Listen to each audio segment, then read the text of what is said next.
রান্নাঘরে এসছি।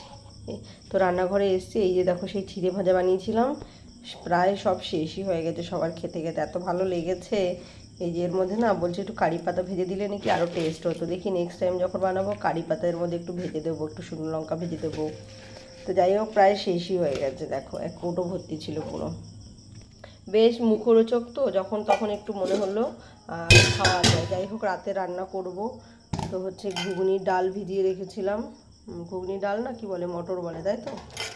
ভিজিয়ে রেখেছিলাম, ভেবেছিলাম পাউরুটি দিয়ে খাবো, কিন্তু পাউরুটি আর পাওয়া যায়নি।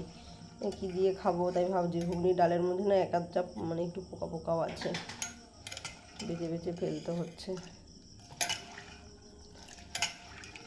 দেখি এগুলোকে সিদ্ধ বসাবো এখন। সিদ্ধ বসিয়ে দিয়ে ঘুগনি পাউরুটি করব। খেতে কিন্তু খুব দারুণ লাগে। পাউরুটিটা পাইনি। যাই হোক, দুপুরে কি রান্নাবান্না হলো তোমাদের সাথে শেয়ার করলাম সেটা আমি। ঘুগনি ডালটা সিদ্ধ করতে হবে। যাই হোক, একটু বাজারে যেতে হবে, আলু শেষ হয়ে গেছে। ঘুগনির মধ্যে আলু না দিলে তো হয় না, ভাল লাগে না। তো একটু বাজারে যাবো, বাজার থেকে আলু আনবো, তারপরে কিন্তু ঘুগনিটা বানাবো। 5 কেজি করে আলু আনা হয়, 2-3 দিনের মধ্যে আলুটা শেষ হয়ে যায়। বাচ্চাদের ঘর না, আলুটা যে এত বেশি লাগে।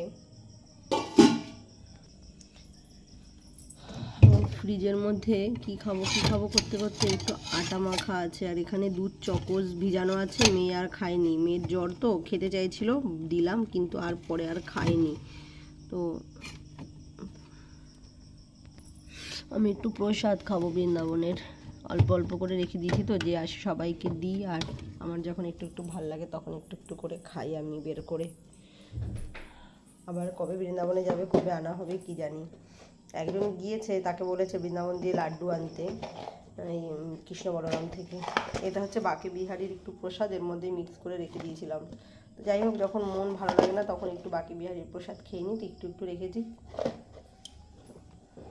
আর এর মধ্যে আছে হচ্ছে কৃষ্ণ বলরামের একটা ড্রাই ফ্রুটের মানে মিষ্টি। এটা খেতে কিন্তু অনেক টেস্ট, অনেক কাজু বাদাম আছে এর মধ্যে, দেখতে পাচ্ছ।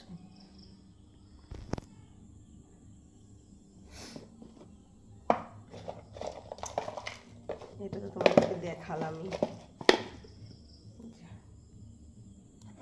আর এটার মধ্যে আছে, কোথায় গেলো রে, খুলতেই পারছি না। সবাইকে দিয়েছি, সবাইকে, আমাদের বাড়িতে যে যে এসছে আজ পর্যন্ত, শ্বশুর বাড়ি, বাপের বাড়ি, মানে যারা যারা এসে সবাই খেয়েছে বৃন্দাবনের প্রসাদ। এই যে এই প্রসাদটা একটু বেশি আছে। এই যে এটা আমার খুব দারুণ লাগে, আমাদের দুজনেরই।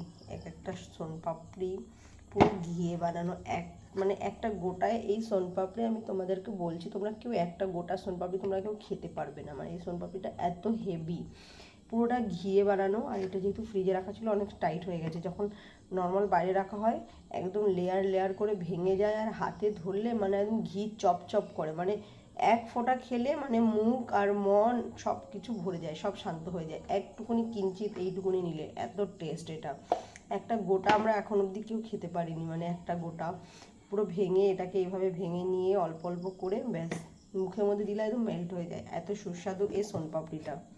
এটা কৃষ্ণ বলরাম, ইসকন বৃন্দাবনের কৃষ্ণ বলরামের প্রসাদ এটা। যাই হোক, এটা বের করে রাখি, একটু ঠান্ডা হলে রাত্রেবেলা হচ্ছে খাবো। মানে নরম হয়ে গেলে, এখন অনেক শক্ত এটা, পরে একদম মানে হাত দিলে একদম মিহি হয়ে যাবে, এত মানে সফট হয়ে যায়। ফ্রিজে রাখার কারণে একটু টাইট হয়ে গেছে আর কি।